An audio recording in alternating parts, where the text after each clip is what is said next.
Hey, what's up guys, I'm Arnavino and this is the unboxing and initial impression of the Cherry Mobile S. Alright, so let's first check the specs. So, it is a 4-inch IPS capacitive 2 multi-touch screen, a Jellybean 4.2, and it's a 1.3 MediaTek quad-core processor, which is an MT6582, which is the new sets of chipsets. So, you will notice overclock siya comparing to the MT6589 na 1.2 lang. This is part of the new chipset ng MediaTek, which they say more battery-efficient chipset. It also has an 8-megapixel main camera and a 0.3 VGA camera in front, which is also a 4GB of ROM and a 1GB of RAM. It's a quad-band GSM and a HSPA plus 3G connectivity, but one SIM is a 3G enabled SIM slot, so yung SIM slot 2 is just a GSM band. So moving on to the actual unboxing, here is the Cherry Mobile Flare S, color black, although I am not sure kung available din yung color white, but let's put it on the side first and check kung ano pa yung ibang nasa box.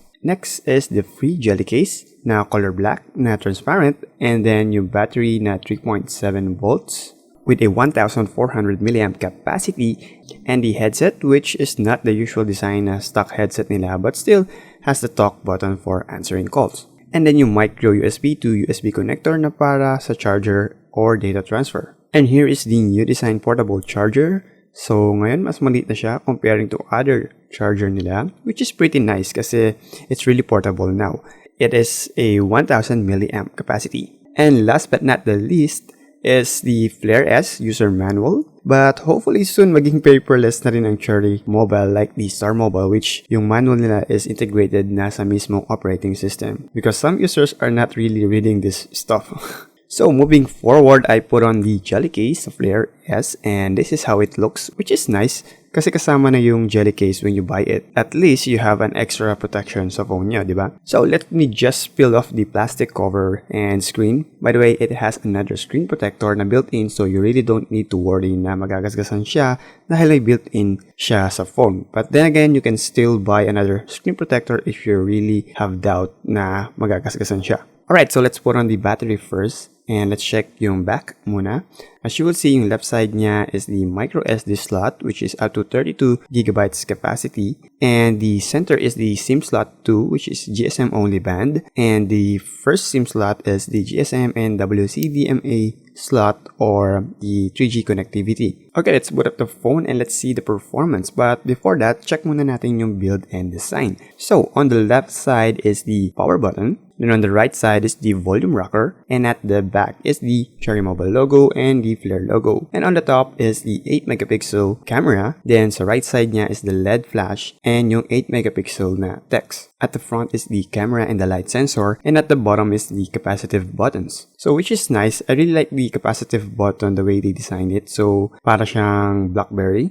Alright, so let's boot this phone up and check the performance. So, swiping and navigating is smooth because of the 480 by 800W VGA screen. I really like the built-in design and also the screen clarity. So, it's really an IPS screen, so makikita nyo na malino talaga yung screen niya. I've checked the keyboard and so far no issue of bug touch or dead spot, and surprisingly very responsive on both portrait and landscape mode with touch typing. But looking at the touch point, you will see it is a 2-point touch. Pero kapag magkadikit na yung daliri ko sa gitna or in some part of the screen, merong collide issue. But then, don't be discouraged because this can be fixed via software update, and hopefully Cherry Mobile will patch it soon via OTA update. But here, just to compare it with the Flare 2X, you will see that on the Flare 2X, I don't have any issue of touch collide. So I also tested it out sa games where multi-touch is applied, which is really, so far, not an issue. Like on the Fruit Ninja, you will see it still can be playable and the bug is not really that noticeable while playing. And even on the Clash of Clans, I even use it to zoom in and out. It's really smooth and it doesn't jump at any point. Even my hands are near with each other. So I have downloaded other games. This is the Dead Trigger 2. It has a smooth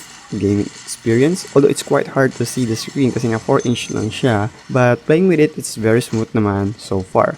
The next game is the Asphalt 8, which is here surprising it can handle the high settings of the game, which is comparable to other mid-range quad-core ng Cherry Mobile, and it is also smooth and no lags at all. The screen is an IPS, so looking at it on different angles is viewable, although when you view it on the left and right angle, you will notice medyo nagbabago yung brightness ng screen, which is comparing it kapag nasa top and bottom, medyo mas maliwanag. But other than that, it's a real IPS and no inverted color issue. I really like the matte finish ng Flare S, which makes it easy to grip and hold in one hand. And actually yung size niya is saktong-sakto lang sa kamay. So it's really decent and elegant looking. So checking out the sensors, you will see it has 4 available sensors. First is the light sensor, and you will notice it is working fine.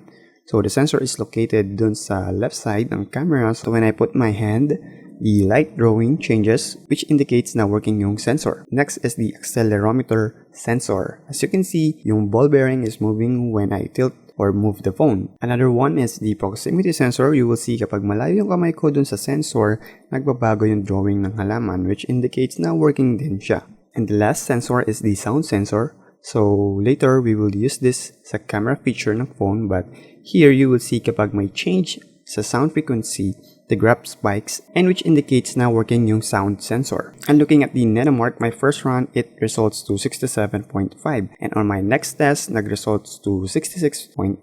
But still surprising, 60 yung average ng FPS niya. So looking at the CPU-Z app, you will see yung GPU renderer niya, ang gamit ay ang Mali 400MP. That's why it can handle 3D graphic intensive games. And for the Antutu result, it showed around 16,362, which is pretty high for an entry-level phone. And also some users even have results over 17,000 and above, which is pretty impressive. For the last benchmark is the Quadrant, which has a result of 5,809, comparing to my first test na umabot ng 6,060. So still pretty high, and it's way on the top of the chart. And of course, the refresh rate is around 61.27 Hz, which is higher than the other Cherry Mobile quad-core devices. So moving on to the camera test, for some users, they might be disappointed because it doesn't have an autofocus.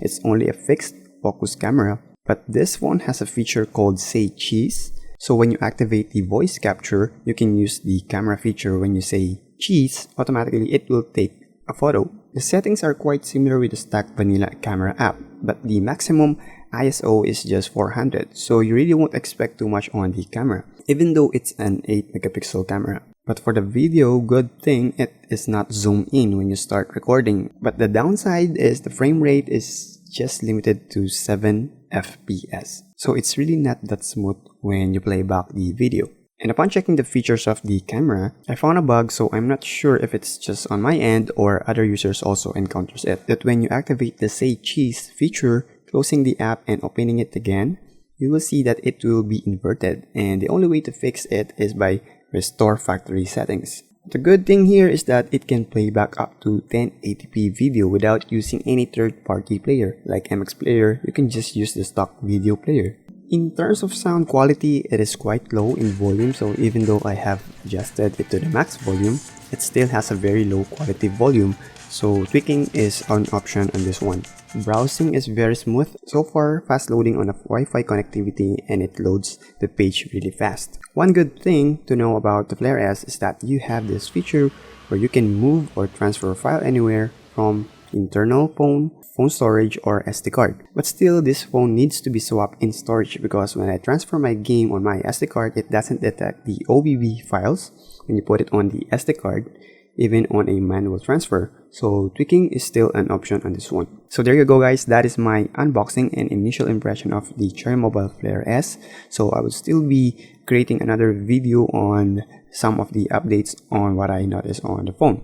If you like this video, feel free to click that thumbs up button, and don't forget to subscribe on my channel for more gadget reviews. And also, if you have comments, feedbacks, and suggestions, so feel free to post it in the comment section down below. And again, I'm Arnavino, and see you on my next video.